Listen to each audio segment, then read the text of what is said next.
Today I would like to talk about how the power of your great love has the birthright to cover a multitude of sin.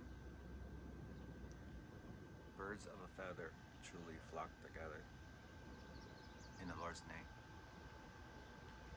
The Lord gives us the discernment to see through the spirits and to test the spirits on a daily basis.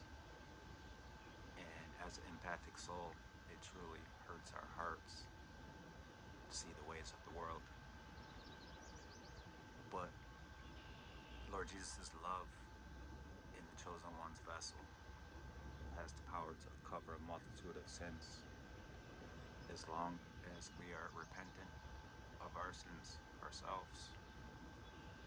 And that's the thing, is everybody's so used to sinful ways that they don't humble themselves before the Lord. People fear the Lord for the wrong reasons.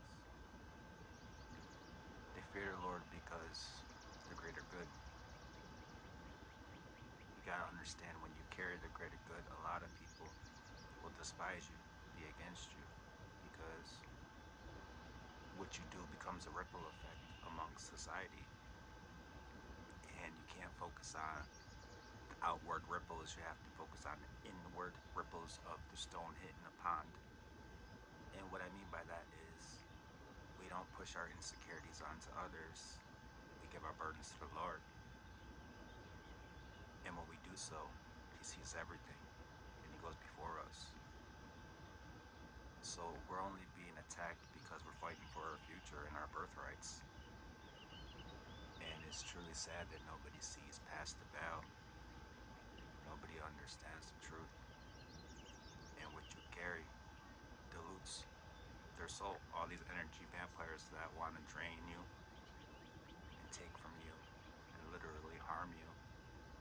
We're reminded in scripture, no weapon formed would prosper. We're only being attacked because we're fighting for our future. We only been delayed because Lord Jesus' promises are better than anything that we can ever imagine. And if people counted us out, there will come a time where they need us. And they will come to us with apologies, but empty apologies. The last thing a child wants of the Lord is an empty apology. And to feel like they're misunderstood their whole entire lives. Lord Jesus will make a way